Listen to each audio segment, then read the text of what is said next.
Egypt has long been considered a key state for U.S. national security objectives in the Middle East and North Africa, and for over 30 years, our two nations have shared strategic military and political cooperation.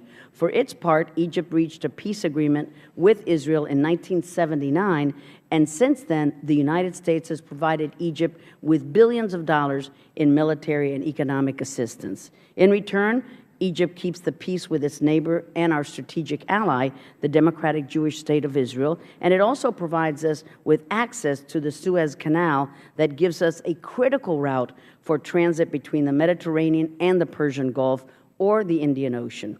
But today's Egypt isn't the Egypt of '79 or even 2009. When the Arab Spring began, few thought Mubarak would fall.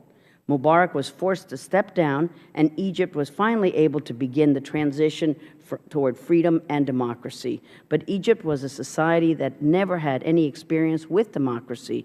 There was no foundation for democracy and governance, civil society, rule of law. They were just millions of Egyptians who knew that they wanted something better, and they just didn't know how to achieve it.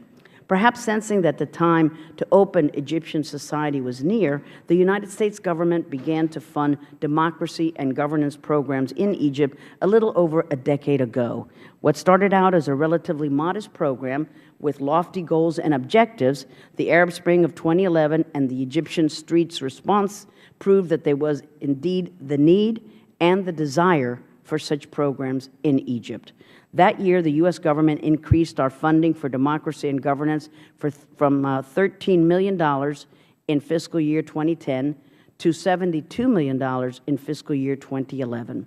Due to the ongoing unrest that later became the Egyptian Revolution, the Egyptian government began to strongly object to some of U.S. government's planned democracy and governance programs, and the Ministry of Justice began targeting or implementing partners in Egypt.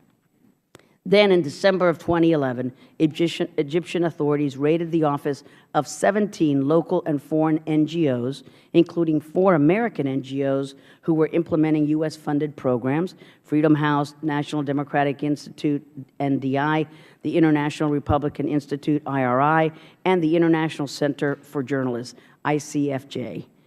43 of the employees of these NGOs were arrested, and they were charged with operating offices in Egypt without being registered and receiving foreign funds without the approval of the Egyptian government. Despite the ever-changing and fragile state of Egypt's transition to democracy, from the time of the arrest until the time they were convicted in June of last year, the one constant that remained was that these 43 individuals were pawns in a politically motivated dispute between the Egyptian and the U.S. government. The NGOs were merely doing their job and operating how they believed to be in accordance with Egyptian law. Yet they were arrested, they were tried, they were convicted in a politically motivated operation. And many people may think that because we got the Americans out of the country and back to the United States, that their struggles are over. But that is not remotely the case.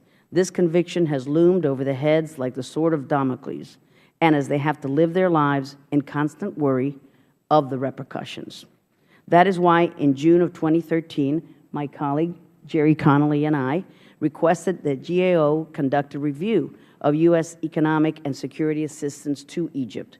GAO will present today their findings of the first phase of the report that deals with the NGO and civil society issues. Today's hearing is important to tell their stories and let us know how this has impacted the lives of these 43 and their families, and how has it impacted U.S. democracy and governance programs in Egypt and elsewhere. Our witnesses deserve to be heard. We need to hear their story. Because the fight for civil society, the fight for democracy, for governance, for rule of law, and human rights in Egypt is nowhere near over. The transition to democracy is still fragile, and al-Sisi has a long, hard row ahead. One of the easiest ways that he can prove to Egyptians and the U.S. that he is serious about this task is to immediately and unconditionally pardon the 43 NGO workers. We have seen mass arrests, and we've already seen journalists from Al Jazeera arrested and sentenced to 7 to 10 years in jail. These are not signs of an open and inclusive society that respects human rights.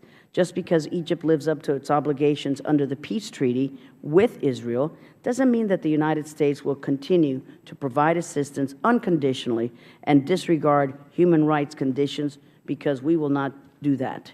While we recognize Egypt's commitment to the Sinai and security threats, there must be an improvement in Egypt's human rights record, and it must take steps to advance the aspiration of the people of Egypt toward democracy. And with that, I'd like to yield 5 minutes for an opening statement from Mr. Connolly.